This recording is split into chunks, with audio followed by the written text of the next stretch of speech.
कहीं नहीं चांसेस है। कहीं एडमिशन नहीं मिल पाएगा आपको? सर ये बहुत बड़ी दुखद बात है जी। मेरी रैंक 48,000 है और पेरेंट्स बहुत खुश थे 630 स्कोर देख के। उन्हें फिर मैंने समझाया कि नहीं, मेरी रैंक इतनी है कि नहीं हो रहा है। मेरे पास रिलेटिव्स के मैसेजेस आए, कॉल्स आए, कॉन्ग्रेचुलेट कर रहे थे, बट अब मैं किस किस को बताऊं कि मेरा नहीं हो रहा है। Hello, welcome and good afternoon. My name is Harshit Sharma and you are with Mojo story.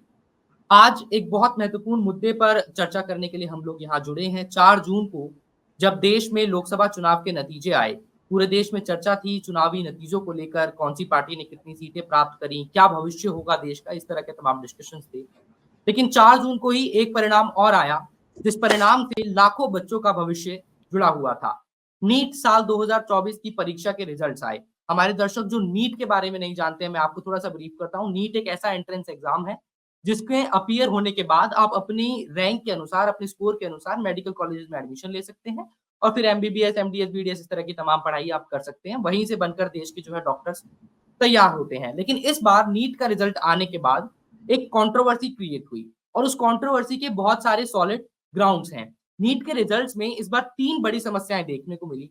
चौंकाते हुए इस बार 720 नंबर का एग्जाम होता है नीट का। 720 में से 720 स्कोर करने वाले स्टूडेंट्स की संख्या 67 थी, जो अपने आप में आज से पहले कभी नहीं हुआ है। साल 2023 में ये संख्या 2 थी, 2022 में सिर्फ 4 बच्चों ने इतना स्कोर किया था। तो रैंक 1 पे 67 स्टूडेंट्स इस बार रैंक 1 लेकर आए। 720 में से 720 नंबर उन्होंने स्कोर किए, जिसके बाद लोगों ने ट्विटर पर, इंस्टाग्राम पर, तमाम सोशल मीडिया प्लेटफॉर्म्स पर सवाल उठाने शुरू किए। आपकी स्क्रीन पर तमाम चीजें देखी जा रही हैं। लोगों ने फ्रॉड बताना शुरू किया, एनटीए से सवाल हुए। नेशनल टेस्टिंग एजेंसी जो इस पूरे प्रकरण को, प्रोसीडिंग्स को जो है होल्ड करती है, इस पूरी प्रोसीडिंग्स के लिए रिस्पॉन्सिबल है, उस पर सवाल उठे कि क्या एक स्कैम है, क्या किसी तरह की सॉलिड गलतियां इस पूरे रिजल्ट में हुई है। जो नंबर नहीं आ सकते थे, जैसे 720 में से 718 और 719 नंबर बच्चों के आए, लेकिन बाद में पता चला कि ये नंबर लेके आना प्रैक्टिकली पॉसिबल ही नहीं है, क्योंकि एग्जाम का जो मार्किंग पैटर्न है वो ये अलाउ नहीं करता है। इन सारी चीजों पे आज हम डिस्कशन करने के लिए यहाँ हैं। इस वक्त हजारों बच्चे देश में ऐसे हैं जो एनटीए से लगातार सवाल कर रहे हैं और उन सवालों के बीच में उन बच्चों के माँ बाप की चिंताएं जो है इस वक्त दबी हुई हैं, जिन चिंताओं का निवारण लिहाजा एनटीए को या आने वाले दिनों में जुडिशरी को करना होगा। हमारे मेहमान इस वक्त हमारे साथ जुड़े हुए हैं। एनवी सर, नितिन विजय सर मेरे साथ इस वक्त मौजूद हैं। कोटा से मोशन इंस्टीट्यूट के फाउंडर हैं सर। आप सब लोगों ने कहीं ना कहीं जरूर इनको देखा होगा, सोशल मीडिया पर बेहद सर के वीडियोस आते रहते हैं। एनवी सर, सबसे पहले बहुत स्वागत है आपका हमारे कार्यक्रम में जुड़ने के लिए आज। लेकिन बहुत बहुत धन्यवाद सर। मेरी जितनी सीमित समझ थी सर, मैंने इस पूरे कंट्रोवर्सी को ब्रेक डाउन करने की कोशिश की, लेकिन क्योंकि आप एक एक्सपर्ट हैं, आपका एक्सपीरियंस है, मैं चाहूंगा आप एक बार अपने शब्दों में बताइए क्या क्या है ये एंटी कंट्रोवर्सी। सर मैं आपको सिलसिलेवार पहले समझाता हूँ कि 5 मई को जब एग्जामिनेशन हुआ तो सबसे पहले बात ये निकल के आई कि भाई चीटिंग हुई है। फिर एनटीए ने स्पष्टीकरण दिया कि भाई जो पेपर लीक हुआ था वो तब हुआ जब एग्जामिनेशन सेंटर में बच्चे घुस चुके थे, इसलिए चीटिंग को नहीं मान्य करा जाएगा और जिस सेंटर पे गड़बड़ी हुई वहां उसको रद्द कर दिया जाएगा। ठीक है, भी उनकी बात मान ली गई।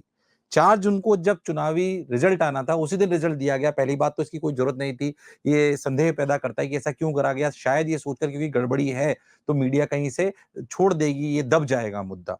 तो उन्होंने 4 जून को रिजल्ट दिया। जब रिजल्ट दिया तो मैं आपको 2 ऐसे प्रूफ देता हूं जिससे मैं आपको बोल सकता हूं कि चीटिंग तो पक्का हुई।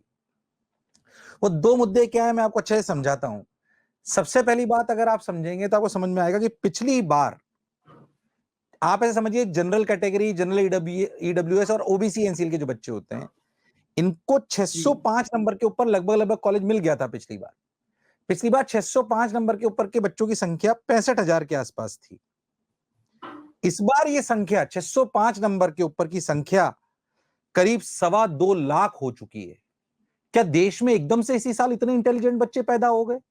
ये एक अचंभित करने वाली बात लगती है, क्योंकि पेपर का लेवल लगभग वैसे ही था और संख्या देने वालों की कोई बहुत ज्यादा नहीं बढ़ी थी। पिछली बार 20,50,000 के आसपास बच्चों ने एग्जामिनेशन दिया था, इस बार 24 लाख ने दिया है। ये कोई संख्या बहुत ज्यादा नहीं बढ़ी कि एकदम से इतने इंटेलिजेंट बच्चे पैदा हो गए कि जो संख्या, जो बच्चे सिलेक्ट होने की संख्या थी वो 65,605 नंबर के ऊपर को उठाकर 2,25,000 चले गई। पहला संदेह। दूसरा संदेह ये है जो प्रूफ के साथ है कि एनटीए ने जब टॉप 100 की लिस्ट जारी करी तो जैसे कि आपने बोला कि 67 बच्चों के टॉप 100 में आए, अच्छी बात है भाई, हमारे देश के बच्चे लायक हो गए, बहुत सुंदर बात है।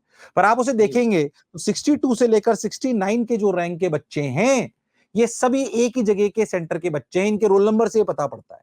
2307 करके इनकी सीरीज है, वो सभी बच्चे उन्हीं रोल नंबर की सीक्वेंस में वो सारे रोल नंबर हैं। इन बच्चों के आगे सरनेम भी नहीं है। अच्छा, अगर आप बहुत ध्यान से देखेंगे तो एनटीए की रूलिंग कहती है, हाँ बिल्कुल आपने सही दिखा रखा है स्क्रीन पे, बिल्कुल इनको आप ध्यान से देखेंगे तो आपको दिखाई देगा। यही वो शायद बच्चे हैं जो आपने कहा कि सबका एक ही साइज, सभी आसपास के, हरियाणा, दिल्ली, राजस्थान। अच्छा, दूसरी बात आप ध्यान देखिए तो इन सभी के रोल नंबर सेम सीक्वेंस में चालू हो रहे हैं, मतलब ये माना जा सकता है कि लगभग लगभग सभी एक सेंटर के बच्चे हैं। अच्छा, एक बात और आपको खास बात बताता हूँ, इतने कोइंसिडेंस कैसे हो सकते हैं। दूसरी बात मैं आपको और बताता हूँ कि एनटीए ने बोला था कि जब भी अगर बच्चे के नंबर सेम आएंगे, जैसे 720 सबके आए, तो फर्स्ट रैंक किसको दें, सेकंड रैंक किसको दें। तो एनटीए ने कहा कि हम उसको ऊपर रैंक देंगे जिसने फॉर्म जल्दी भरा था। जी, चलिए भाई, ये बात भी मान ली। अब आप देखिए कि इन सारे बच्चों का फॉर्म एक साथ भरा गया था, इसलिए इनकी रैंक एक साथ है। ऐसा कोइंसिडेंस कैसे हो सकता है? इनके बीच में कोई और बच्चा दूसरा क्यों नहीं आया? मेरा व्यक्तिगत मत है कि इसको किसी एक व्यक्ति ने एक साथ फॉर्म भरा ही नहीं बच्चों का एक ही जगह से, इसलिए ऐसा हो पाया है। अच्छा, आप कह रहे हैं कि अगर इनके पैटर्न में रैंक भी एक साथ आई हुई है तो वो एक ही जगह से फॉर्म भरा गया है, आप इस तरह का फॉर्म भरा है और एक ही टाइम पे भरा गया है, एक ही दिन में, इसीलिए ऐसा हुआ है। आपको याद हो तो एनटीए ने 2 दिन के लिए विंडो अपनी ओपन करी थी कि भाई 2 दिन के लिए उन्होंने विंडो ओपन अपनी करी थी, इसलिए वो बात करी गई कि 2 दिन के लिए विंडो ओपन करी गई, तो हो सकता है कि ऐसा करा गया हो। खैर, एक और बात जो मैंने आपको पहले बोली वही मैं आपको वापस रिपीट करता हूँ कि 605 के ऊपर 65,000 बच्चे पिछले साल थे, इस बार 2,25,000 के आसपास हैं। ये कैसे संभव हो सकता है? कैसे देश में एकदम से इतने ब्रिलियंट बच्चे पैदा हो गए? हमारे खुद के मोशन के बहुत सारे ऐसे बच्चे 200-300 जिनको पूरी उम्मीद थी डॉक्टर बन जाएंगे, और इस बार उनका चांस चला गया है। एक तो सबसे बड़ा झोल इस जगह चीटिंग को लेके हुआ है।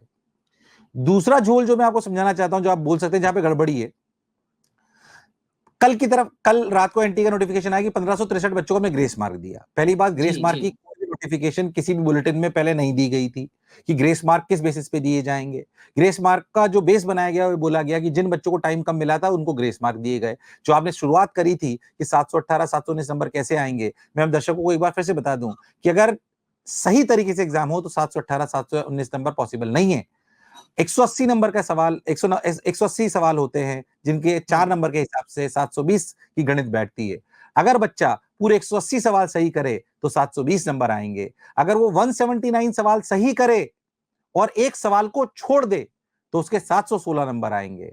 अगर वो 179 सवाल सही करे और एक सवाल को गलत कर दे तो उसके 715 आएंगे। सॉरी, मतलब 715, 716 और 720 यही नंबर हो सकते हैं, 718 719 नहीं हो सकते। जब कुछ बच्चों के 718 719 आए तो सोशल मीडिया पे हम लोगों ने डालना चालू करा, तो उनका जस्टिफिकेशन आया कि ये ग्रेस नंबर है। तो पूछा गया भाई ग्रेस नंबर किनको दिए गए? ग्रेस नंबर उन बच्चों को दिए गए जिनको टाइम लॉस हुआ था। ये बोला गया कि कुछ सेंटर पे हमें शिकायत मिली थी कि इनके यहाँ टाइम लॉस हुआ, 20 मिनट पेपर लेट चालू हुआ या जल्दी पेपर ले लिया गया, आधा घंटा पौन घंटा कुछ भी, जिन सेंटरों से शिकायत आई उन सेंटर पर इनको ग्रेस नंबर दिए गए। सॉरी, तो हमने पूछा कि भाई ये कैसे हो सकता है कि ग्रेस नंबर उन्हीं बच्चों को सिर्फ और सिर्फ दिए जाएं जो बच्चों की ने शिकायत दर्ज करी थी। आप या तो पहले बताते कि शिकायत दर्ज करिए, हम आपको ग्रेस नंबर दे देंगे। तो बहुत सारे सेंटरों पे गड़बड़ी हुई थी। अच्छा, आप एक आयरनी और देखिए, समय का कॉम्पनसेशन नंबर से करा गया, ये तो बात ही गलत है। अगर किसी को आधा घंटे कम समय मिला था तो उसे आधा घंटे ज्यादा मिल जाता, ये बात हमें समझ में आती। जी, मैं एक बार सर इस डिस्कशन को ले जाऊं आगे। मैं चाहूंगा हमारी टीम से कि जो एनटीए का रिप्लाई है उसको एक बार स्क्रीन पर लेके आया जाए, लार्ज स्क्रीन पे, और उसके बाद हम इस डिस्कशन को आगे लेके जाएंगे एनवी सर। उसके बाद डॉक्टर पुनीत हमारे साथ दूसरे पैनलिस्ट मौजूद हैं, उनके साथ सर जो रिप्लाई किया एनटीए ने, उसमें एनटीए ने ये कहा कि जी देखिए हमने ग्रेस मार्क्स दिए, जैसा आपने कहा कि जिन बच्चों ने अप्लाई किया था कि हम लोगों का लॉस ऑफ टाइम हुआ है, समय कम मिला, तो उनको हमने ग्रेस मार्क्स दे दिए। ले लिए, अगर मैं इस एक्सप्लेनेशन को, एनटीए के इस रिप्लाई को वैलिड कंसीडर भी करता हूं, तो जो ये वाली बात है कि एक ही सेंटर से 8 बच्चे कैसे निकल गए जो 720 में से 720 नंबर ले आए। अब आपने उस जगह तो पक्के से गड़बड़ी हुई है। और जो ग्रेस का रूल है वो भी मैं आपको समझाता हूं। इन्होंने लिखा हुआ है कि 551 करके एक रूलिंग आई थी 2018 की क्लैट में, अपेक्स कोर्ट ने दी थी, उसको इन्होंने माननीय बेस बनाया है। पहली बात तो बहुत ही अन्याय और गलत बात है। मैं बताता हूं उसका बेस क्या है और उन्होंने क्या समझाया था। उन्होंने ये बोला कि अगर आप समझिएगा इसको, कि अगर 3 घंटे का पेपर है और कोई बच्चा 2 घंटे में 100 सवाल करता है और 80 सही करता है, पहले 2 घंटे में 100 में से वो 80 सवाल सही करता है, तो अगर अगला 1 घंटा वो पेपर नहीं दे पाया तो वो ये मानेंगे कि अगले 1 घंटे में वो 100 में से मतलब अगले 1 घंटे में वो 50 सवाल करता और 40 सही करता, तो ये 40 सही मान के उसे नंबर दे दिए गए। नीट में कभी ऐसा होता ही नहीं है। मैं आपको सही बताऊं, नीट का जो बच्चा सिलेक्ट होता है वो कैसे पेपर देता है, उसको सिखाया जाता है सबसे पहले बायो करिए, 1 घंटे में 90 सवाल निपटा दीजिए और लो हैंगिंग फ्रूट्स को तोड़िए, मतलब सारे आसान आसान सवाल कर लीजिए, लास्ट के आधे 1 घंटे के लिए अपने टफ सवाल रखिए या रिवीजन करिए। इन्होंने पहले आधे घंटे की एफिशिएंसी को आखिरी के आधे घंटे की एफिशिएंसी से कंपेयर कर दिया, जो सरासर गलत है। सर इस वजह से कई बच्चों को 150, 200, 200, 250 नंबर ग्रेस नंबर मिल गए हैं। अगर इन्होंने स्पेसिफिकेशन दिया नहीं 1563 बच्चों का, अगर ये दे देंगे तो ये सारी बातें बहुत क्लैरिटी से आ जाएगी। जो बच्चा सर सिलेक्ट होता है उसकी गणित में आपको समझाता हूं। जो बच्चा सेलेक्ट होने वाला होता है, मैं टॉपर की बात नहीं कर रहा हूं, उसका क्या लगभग सिलेक्ट होने के लिए सर 720 में से अगर 600 के ऊपर मार्क्स आते हैं, 610, 620, तो वो बच्चा तो अच्छा रैंक माना जाता है। उसकी गणित में आपको समझाता हूं लगभग ये बच्चा कैसा होता है। ये बच्चा सबसे पहले बायो अटेम्प्ट करता है, पहले 60 मिनट में 90 सवाल अटेम्प्ट करता है और लगभग इसके सवाल 80 सही होते हैं, 80 से 85 लगभग। ये नॉर्मल बच्चे की गणित है। अब आप समझे, इस बच्चे ने पहले 1 घंटे में 90 सवाल करे, यानी कि हर सवाल को दिया 40 सेकेंड, ठीक, और इससे सवाल सही करेगा 80। अब एनटीए कहता है कि अगर इस बच्चे का आखिरी के आधे घंटे लॉस हो गया तो आखिरी के आधे घंटे में ये 45 सवाल और करता, 90 का आधा 45, 1 घंटे में 90 करे थे तो आधे घंटे में 45, और इसमें से 40 सही करता, तो इसे 40 इंटू 4 160 नंबर ग्रेस मिल जाने चाहिए। आखिरी में बच्चा फिजिक्स करता है, सबसे टफ वाली चीजें करता है। सर ये इनिशियल एफिशिएंसी को बाद वाली एफिशिएंसी में कर देना, ये तो हर एग्जामिनेशन के लिए गलत है, ये तो सरासर अन्याय है। मैं आपको दावे के साथ कह सकता हूं इस एग्जामिनेशन में कम से भी कम 20,000 बच्चे ऐसे पीछे छूट जाएंगे जो डॉक्टर बन सकते थे, उनके डॉक्टर बनने का सपना चकनाचूर हो गया इस प्रक्रिया में, ये मैं आपको दावे के साथ कह सकता हूं। और 20,000 बच्चे ऐसे डॉक्टर बनेंगे जिन्हें डॉक्टर बनने का कोई अधिकार नहीं था। सोच के देखिए, आज से 6 साल बाद जब आप इलाज कराने जाएंगे तो आप ऐसे डॉक्टर से इलाज कराएंगे जो डॉक्टर बनने लायक ही नहीं था, और शायद उसके अंडर में काम करने वाला कंपाउंडर डॉक्टर बनने के लायक था जो उसके अंडर काम कर रहा है। ये स्वास्थ्य व्यवस्था जो हमारे देश की है, इसके लिए बहुत बड़ा धब्बा है। इस पे एनटीए को तुरंत संज्ञान लेना चाहिए। हम भी प्रयास कर रहे हैं कि आज हमारी इसके आपके वीडियो के जस्ट बाद हमारी सुप्रीम कोर्ट के लॉयर से बात हो चुकी है, हम पीआईएल दर्ज करने जा रहे हैं, और इससे पहले हम रिक्वेस्ट करते हैं एनटी को कि इस पे कुछ ना कुछ एक्शन जरूर लिया जाए। हमने कुछ एक्शन पॉइंट्स भी सोचे हैं, आप बोलेंगे तो मैं उन्हें जरूर बताऊंगा। जी जरूर सर, उस पे हम डिस्कशन करेंगे। लेकिन एक सवाल, जैसा आपने कहा कि जो बच्चा डिजर्विंग नहीं है वो शायद सिलेक्ट हो जाए, जो डिजर्विंग है उसका इस बार सिलेक्शन रह जाए। मेरे साथ 2 मेहमान यहाँ पर मौजूद हैं सर। डॉक्टर पुनीत कुमार को मैं चाहूंगा इंट्रोड्यूस कराया जाए। डॉक्टर पुनीत कुमार टीचर हैं फिजिक्स के और नीट के बच्चों की तैयारी कराते हैं। फलक अंसारी एस्पिरेंट है सर नीट की।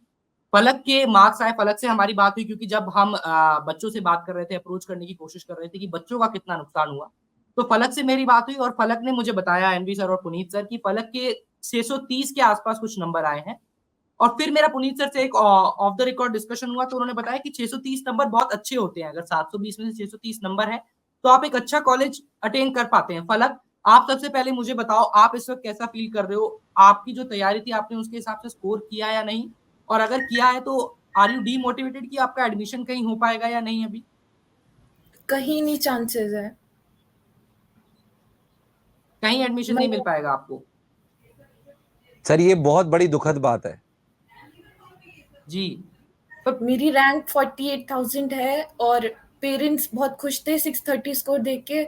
उन्हें फिर मैंने समझाया कि नहीं, मेरी रैंक इतनी है कि नहीं हो रहा है। मेरे पास रिलेटिव्स के मैसेजेस आए, कॉल्स आए, कॉन्ग्रेचुलेट कर रहे थे, बट अब मैं किस किस को बताऊं कि मेरा नहीं हो रहा है। जी पुनीत सर, आप मुझे कॉल पे भी आपने बताया था कि 630 नंबर पे दिल्ली में अच्छा कॉलेज मिलने के चांसेस रहते हैं। I guess NV sir you would agree to this. But अगर अब फलक हमारे सामने है 630 और अगर 630 बहुत अच्छा स्कोर है। फलक अगर नॉर्मल प्रक्रिया से इसके नंबर आते तो बहुत अच्छी रैंक आती है, अच्छा कॉलेज मिलता। फलक की जो उम्मीद और पूरे परिवार की उम्मीद पहले थी वो बिल्कुल जायज थी, पर ऐसे ही बच्चों के साथ अन्याय हो रहा है, इसके खिलाफ आवाज उठनी चाहिए। पुनीत सर, आप क्या कहना चाहेंगे इस पूरे इंसिडेंट पे? हर्षित सर, मेरा जो सबसे महत्वपूर्ण सवाल है, वैसे मैंने भी सुना एनवी सर ने काफी सारी चीजें क्लियर कर दी हैं, जो एफिशिएंसी की बात करी, जो मार्क्स दिए गए एक्स्ट्रा कंपनसेटरी, ये सारी बातें ठीक हैं। मैं पिछले 2.5-3 साल से फलक अंसारी के साथ जुड़ा हुआ हूँ। ये मेरे पास पढ़ता है बच्चा, बहुत मेहनती बच्चा है। मेरा बस सवाल ये है, जब फलक मेरे पास आई, वो रोने लगी, उसने एक सवाल पूछा कि सर मुझे क्या अगले साल ड्रॉप करना है? तो मेरा सिंपल सा बस एक सवाल है कि अगर ऐसा कोई बच्चा है, क्या अगले साल उम्मीद है, क्या वो ड्रॉप करके, क्योंकि एनवी सर भी कई बार मैंने कहते हुए सर को सुना है और मैं इससे एग्री करता हूँ कि डॉक्टर बनने के लिए 1 साल ड्रॉप लिया जा सकता है, क्योंकि शायद इस बार 12th इन्होंने दिया है। फलक अंसारी का इस बार 12th एग्जाम हुआ है।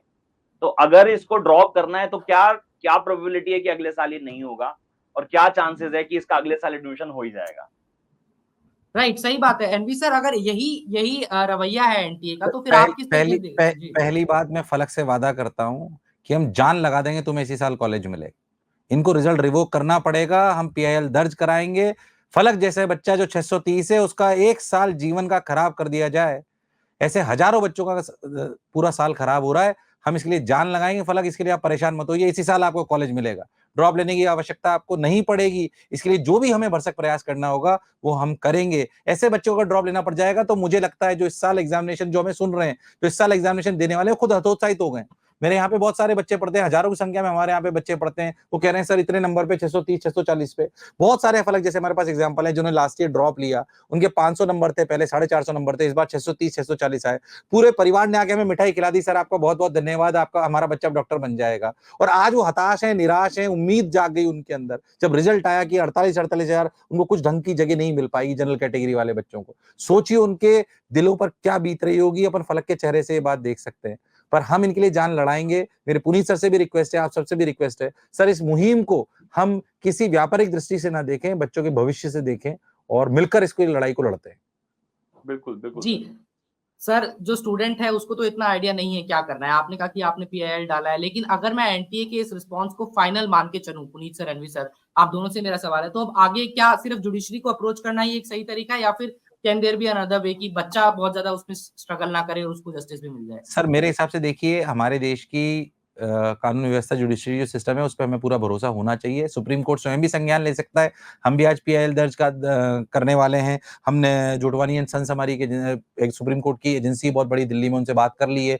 पीआईएल आज हम दर्ज करेंगे उनके साथ मिलकर। और अभी अभी मेरे सुनने में आया है कि एक बेंच ने तो जो इन्होंने काउंसलिंग चालू कर दी थी असम की, और उस जगह की काउंसलिंग पे इन्होंने रोक लगा दी है, स्टे लिया है। तो मेरे हिसाब से एनटीए इतने आसानी से इससे पल्ला नहीं झाड़ पाएगा जितनी आसानी से वो सोच रहे हैं कि उनको जस्टिफिकेशन देना पड़ेगा। और मैं कह रहा हूं जितना ज्यादा जस्टिफिकेशन देंगे उतनी परतें खुलती जाएंगी। पर अच्छी बात ये कि एनटीए जवाब दे रहा है। आज हम सुबह से लगे हुए इसी बात को लेकर। जैसे कल बहुत सारे प्रश्न उठाए थे तो शाम तक जवाब आ गया था, आज भी हम इंतजार कर रहे हैं कि शाम तक जवाब आ जाए। और पीएल दर्ज करनी पड़ेगी और जहां गड़बड़ी हुई है उसको सही करना पड़ेगा।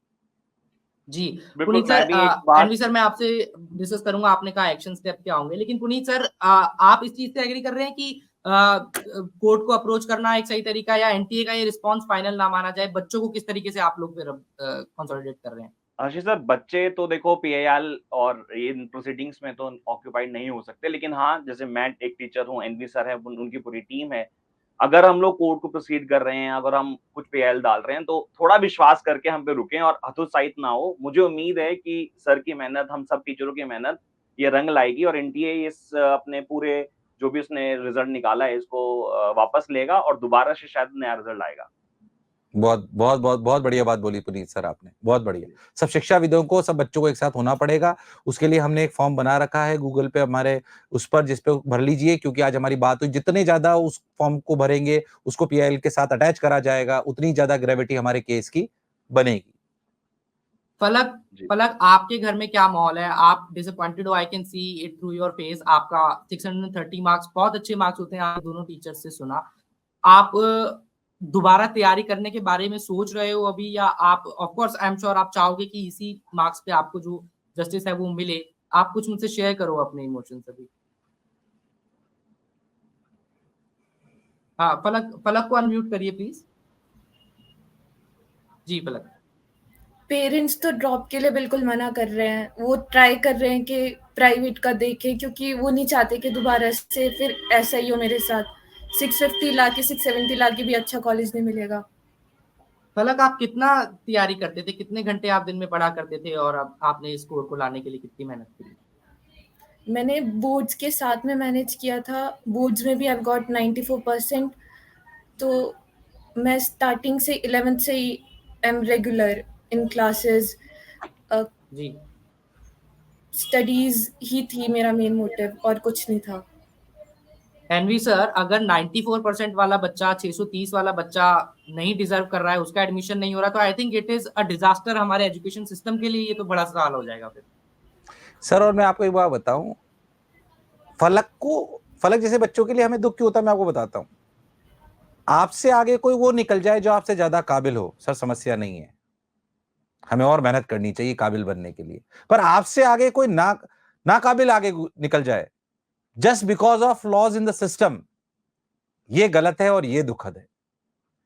ऐसे बहुत सारे बच्चे डॉक्टर बन सकते हैं, हो सकता है कि अच्छे कॉलेज में फलक नहीं जा पाए और ऐसे बच्चे चले जाएं जो काबिल नहीं थे। ये दुखद है, ये बहुत ज्यादा दुखद है। शायद हो सकता है कि हम ज्यादा एग्रेसिव नजर आ रहे हो, पर मैं खुद भी आईआईटी से ग्रेजुएट हूं, मुझे पता है जब 12वीं के साथ मेरा सिलेक्शन नहीं हुआ था मुझ पर क्या बीती थी, मुझे पता है ये बात। मैं भी बहुत कम नंबरों से रह गया था। मैं फलक का दुख समझ सकता हूं, क्योंकि जब मैं 12वीं के साथ 12th के साथ था तो उम्मीद थी कि हमें कुछ कॉलेज मिल जाएगा, पर नहीं मिल पाया था। खैर उस समय कोई गड़बड़ी नहीं थी, बट मैं उस दुख को समझ सकता हूं। सोचिए दुख कितने गुना होगा जब फलक को ये पता है कि मुझसे कम काबिल लोग भी शायद ज्यादा डॉक्टर बन पाएंगे।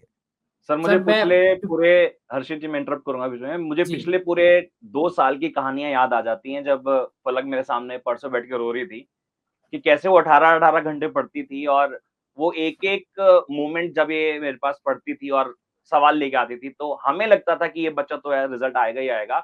हमें इवन इससे ज़्यादा एक्सपेक्टेड था कि शायद ये 680 या 690 तक पहुँचेगी। उस दिन जो भी कमियाँ रहीं, इसका 630 आया।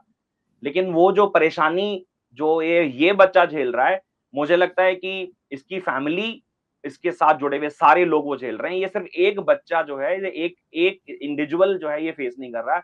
ये वो सारी फैमिली जो उन सारे बच्चों के साथ जुड़ी हुई है, शायद वो फेस कर रहे हैं। जी, तो 2 आखिरी सवाल मेरे आप लोगों से रहेंगे। ये पॉइंट मैं डिस्कस करना नहीं चाहता था, लेकिन मुझे लगता है कि करना ज़रूरी है। एनवी सर, जब मैं कोटा आया था तब भी हमारी इस पे बात हुई थी। पुनीत सर, आप भी जानते हैं कि आए साल हम देखते हैं नीट के चलते या जेईई की जो बच्चे तैयारी कर रहे होते हैं, प्रेशर में बच्चा कई बार गलत कदम उठा लेता है। जब डिज़ायरेबल रिजल्ट्स नहीं मिलते, तो वो कुछ स्टेप्स लेता है बच्चा जो कभी भी कोई पेरेंट्स शायद सपने में ना चाहे। एज़ अ टीचर आप लोगों को भी बहुत बुरा लगता होगा। अभी खबरें आनी शुरू हुई हैं कि जब से नीट का रिजल्ट आया, बिहार में एक बच्चे का वीडियो सामने आया जिसने कुछ ऐसा करने की कोशिश की। मतलब क्या उस पर्सपेक्टिव से ये मैटर और कंसर्निंग हो जाता है? बिल्कुल हो जाता है, क्योंकि आप समझिए जब बिल्कुल साफ सुथरी प्रक्रिया हो और बच्चे के नंबर कम आए, तब भी वो इतना डिप्रेशन में चला जाता है, तब भी अप्रिय घटनाएं होने के चांसेस होते हैं। सोचिए जब बच्चे को ये दिखाई दे रहा है कि मैं लायक था फिर भी मेरा चांस नहीं है, सोचिए उसके स्ट्रेस में आने का, उसके मनोबल टूटने का मापदंड कितना ऊंचा होगा। ये समझना हमें पड़ेगा। क्या इस बात ने स्ट्रेस बढ़ाया है? बिल्कुल बढ़ाया है, पेरेंट्स का बढ़ाया है, बच्चों का बढ़ाया है। जो आने वाले सालों में तैयारी कर रहे हैं उनका मनोबल टूट गया, उनका जुनून खत्म हो गया, उन्हें लगता है शायद हम कर ही नहीं पाएंगे। शिक्षा प्रणाली जो है उस पर अगर ट्रस्ट देश का खत्म हो गया, जो कंडक्टिंग एजेंसीज हैं, तो इसकी भरपाई करना बहुत मुश्किल होगा। आपको याद होगा जब मैच फिक्सिंग की बात हुई थी क्रिकेट में, सोचिए कितने सालों तक क्रिकेट से लोगों विमुख हो गए थे। बहुत समय लगा वापस उस प्रक्रिया को सही करने में। ये कोई आसान बात नहीं है। पता नहीं पड़ेगा कंडक्टिंग एजेंसीज को कि कब ये नंबर ड्रॉप हो जाएगा इस ट्रस्ट नहीं होने की वजह से, और देश को कई भावी डॉक्टर नहीं मिलेंगे, तो हमारी जो स्वास्थ्य व्यवस्था है वो चरमराएगी। ये कोई छोटी सी बात नहीं है, मैं इसको एग्जैजरेट करके नहीं देख रहा हूं, पर इसके दूरगामी जी। प्रभाव बहुत खराब हो सकते हैं। जी, सर मैं इससे पहले आपसे पूछूँ, आपने जो एक्शन स्टेप्स की ज़िक्र किया था, क्योंकि मैं चाहूँगा हम अपने चैनल पे भी उसका लिंक ज़रूर देंगे ताकि बच्चे मैक्सिमम जुड़ पड़ें। पुनीत सर, क्या कारण लग रहा है आपको? एनवी सर ने बड़े एलिगेशंस लगाए कि भाई आप लोगों ने जो है एक ही जगह से फॉर्म भरे गए होंगे तभी बच्चों का एक साथ आया। एनटीए ने फिर ग्रेस मार्क्स से लेकर एक तरह से पल्ला झाड़ा, रिप्लाई भी दे दिया। इतनी बड़ी एजेंसी, इतने मास लेवल पे आप लाखों बच्चों के लिए एग्ज़ाम कंडक्ट करा रहे हो। आप एक तरीके से, जैसा एनवी सर ने कहा, कि स्वास्थ्य व्यवस्था आप देश का भविष्य बना रहे हो। उसके बाद इस तरह की, क्या ये वाक़ई में सिर्फ लापरवाही कहना ठीक होगा, या आप भी उसी पेज पर हैं एनवी सर वाले पे कि ये वाक़ई में एनटीए ने कुछ इस बार गड़बड़ की है? हर्षित जी देखो, इसके पीछे कोई स्कैम है या कोई एरर है, इस पे टिप्पणी करना तो खैर अभी बड़ी बात होगी। ऑल्दो हम लोग सारी प्रोसीडिंग कर रहे हैं, कोर्ट में केस जाएगा दोबारा से। लेकिन हाँ, ये इनजस्टिस है सारे उन बच्चों के लिए, जैसे सर ने कहा कि जो आगे आने वाले बच्चे हैं, जो 2025 में या 2026 में एग्जाम देने वाले हैं, वो बिल्कुल हतोत्साहित हैं, उनका मनोबल बिल्कुल टूट चुका है कि 720 तो छोड़ो, अगर हमारे 680, 700 नंबर भी आ गए तो हम लोग एडमिशन तो नहीं ले पाएंगे। स्कैम है या कोई मिस्टेक है, ये कहना अभी बड़ी बात है, लेकिन हाँ, जो दिख रहा है, जो पिक्चर क्लियर हो रही है, एक ही सेंटर से बहुत सारे बच्चे दिखाई दे रहे हैं, वो मुझे लगता है। और एक तरीके से जो कंपनसेटरी मार्क्स का जो पैटर्न है, ना बताना कि भाई किसको कितने मार्क्स दिए गए हैं, कितने मैक्सिमम मार्क्स दिए गए हैं, उनका क्लेरिफिकेशन ना आना, सिर्फ उन 1563 बच्चों को ही डील करना जिन्होंने एक आरटीआई फाइल, एक पीएल फाइल करी है, लिटिगेशन, वो जो रिट लगाए हैं, तो ये कहीं ना कहीं घेरे में तो लाता है कि कुछ ना कुछ तो शायद गड़बड़ है। तो वो 1500 बच्चों के अगर नाम, उनकी आइडेंटिटी एटलीस्ट सामने आए तो वो वाला डाउट भी शायद एक फिर लोगों के मन सर, उसके मार्क्स तो बता दीजिए ना कि कितने मार्क्स दिए हैं भाई। अगर हमें लगेगा कि हमारी फलक से ज्यादा डिजर्विंग बच्चे थे वो वाले, तो हम भी, चलो हमें भी लगेगा, एनवी मैं सही कह रहा हूँ ना, कि हमें लगेगा तो सही कि चलो हमारे से ज्यादा बड़े अच्छे बच्चे को ग्रेस दिया गया था, वो कैपेबल था, क्षमता थी उसमें, तो हमारे मन को शांति रहेगी, अगले साल के बच्चों का मनोबल तो नहीं टूटेगा एटलीस्ट। जी एनवी सर, एक तो सवाल ये कि 1500 बच्चों की आइडेंटिटी रिलीज की जाए। दूसरा मेरा आपसे सवाल, अहम सवाल, कि अब आपने कहा कि हम कोर्ट में जा रहे हैं, क्या प्रोसीडिंग्स है, कैसे बच्चे अप्रोच करें, किस तरीके से आप लोगों ने आगे इसको प्लान आउट किया है? मैं इस मंच के माध्यम से रिक्वेस्ट कर रहा हूं कि हमारे जो YouTube चैनल है उस पे सभी जगह पे लिंक दिए गए हैं। आज हमारी बात हुई है, जो सुप्रीम कोर्ट के लॉयर हैं, पीआईएल दर्ज करने के लिए उन्होंने बोला जितने से ज्यादा बच्चे उस फॉर्म को भरेंगे उतनी ज्यादा अपनी स्ट्रेंथ और ग्रेविटी रहेगी। तो हम प्रयास कर रहे हैं कि पीआईएल दर्ज कर दें, और पीआईएल दर्ज करने के बाद मेरे हिसाब से माननीय कोर्ट जो भी फैसला लेगा वो सर्वमान्य होगा, उसके ऊपर तो हम कोई भी नहीं जा सकते हैं। पर मुझे लगता है कि वो जनहित में ही कोई ना कोई निर्णय जरूर लेंगे, या तो एनटी को ताकीद करेंगे कि जिन भी सेंटर्स पे गड़बड़ी हुई उन्हें तुरंत आइडेंटिफाई करिए, जहां पे टाइम लैप्स हुआ उन्हें आइडेंटिफाई करिए, जहां पे एग्जॉर्बेंटली रिजल्ट हाई हो गया, जैसे मैंने बोला, कैसे तय करा जाए। मान लीजिए, मैं आपको छोटी सी बात और समझाना चाहता हूं, एनटीए चाहे तो इसे पता कर सकता है कि इन सेंटर्स पे गड़बड़ हुई है। मान लीजिए किसी सेंटर पे 100 बच्चे हैं, अब अमूमन ऐसा होता है कि 100 बच्चों का एवरेज स्कोर मान लीजिए 350 आता है। अब किसी सेंटर पे वो स्कोर एकदम से बढ़कर 450, 500 हो गया, 600 हो गया, इसका मतलब इस सेंटर पे गड़बड़ हुई है, आइडेंटिफिकेशन करा गया है। किसी एक ही सेंटर से इतने सारे टॉपर आ गए हैं तो आइडेंटिफिकेशन करा जा सकता है। जो भी सेंटर लगता है जो संदेह के घेरे में आ सकते हैं, उन सेंटर्स को अलग कर उनकी रीनीट कराई जाए, या फिर दूसरी प्रक्रिया यह है कि पूरी की पूरी रीनीट कराई जाए। कोई ना कोई फैसला लेना तो आवश्यक है, वरना फलक जैसे बच्चों के चेहरे पे मायूसी थी, है और जीवन भर रहेगी। उन्हें मलाल रहेगा कि जो बन सकते थे वो बन नहीं पाए। जी, बिफोर वी कंक्लूड, फलक, आप हमारे शो पे आए हो, एक तो आपका बहुत थैंक्स। और लेकिन अब आप क्योंकि डिमोटिवेट हो, कुछ आपके मन में डाउट है, तो आप प्लीज, आपके सामने 2 टीचर्स मौजूद हैं, आप अपने डाउट्स को क्लैरिफाई कर लीजिए। मैं चाहूंगा आप थोड़ा सा सेटिस्फाई होकर और थोड़ा बेटर इमोशनल स्टेट में यहाँ से जाएं। आप कुछ पूछना चाहते हो? जैसे जब एग्जाम्स होते हैं तो टाइम लॉस तो हमारा भी होता है, हमें भी 15-20 मिनट्स तो हमारे भी गए हैं, क्योंकि उन्होंने जब कैमरे में फोटोशूट हुआ, क्योंकि हम लोग के जो मेरा सेंटर था, इन्होंने अगर कैमरे में भी चेक किया, मेरे सेंटर में तो कैमरा भी ढंग से नहीं था, मेरी सीट सबसे फ्रंट में थी, वॉल की साइड में, तो उसमें अगर कैमरे में भी चेक करें, मैं तो कैमरे में हुई नहीं। सही बात है, बिल्कुल बिल्कुल सही बात बोली फलक। ये फलक ने बहुत वैलिड पॉइंट बोला है। 15-20 मिनट तो कई बच्चों के ऐसे ही खराब हो जाते हैं। तो साइड में बैठा है वो तो कैमरे की नजर में आया ही नहीं। कैमरे की क्या गारंटी है कितने सीसीटीवी फुटेज, मैं आपको कह रहा हूँ अगर चेकिंग करा लीजिए तो 24 लाख बच्चे क्या कैमरे की नजर में थे? मैं कह रहा हूँ 24 लाख में से 15 लाख भी नहीं निकलेंगे जो कैमरे की नजर में थे। तो बाकी बच्चे जो गए उनमें कितना टाइम लॉस हुआ, कौन जज करेगा? I think we are jumping into a different zone, जहां पे एनालाइज करना बहुत मुश्किल है। प्रक्रिया बहुत साफ सुथरी होनी चाहिए थी, जो नहीं हुई है। फलक, लड़ेंगे, चिंता मत करो एकदम बेटा। और कोई प्रश्न हो तुम्हारा तो पूछ सकते हो। पढ़ना चाहिए अब फिर से बेटा, मेरे हिसाब से मैं तुम्हें बोलूंगा 2-3 दिन और पेशेंस रखो। आशा करता हूं 2-3 दिन में कुछ अपने फेवर में डिसीजन आएगा। चिंता मत करो, मतलब 2-3 दिन बाद मैं तुम्हें बोलूंगा कि रिपीट करना है कि नहीं करना। पर अभी मैं तुम्हें बोलूंगा कि 2-3 दिन रुको।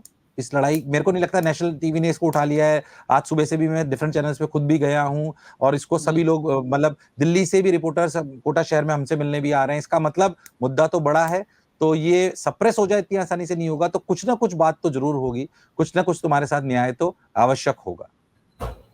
जी पुनीत सर, आप क्या सलाह देना चाहेंगे? नहीं, एनवी सर बिल्कुल प्लीज। ऐसे ऐसे बहुत सारे बच्चे हैं, सबको इंतज़ार करना चाहिए। कुछ जो लड़ाई जो एनवी सर की टीम है, हम हैं, बहुत सारे टीचर्स लड़ रहे हैं, उसका पॉज़िटिव ही रिज़ल्ट आना चाहिए। और छोटी चीज़ नहीं है सर, बहुत बड़ी चीज़ है और बहुत बड़े मास लेवल पे बहुत सारे लोग इन्वॉल्वड हैं।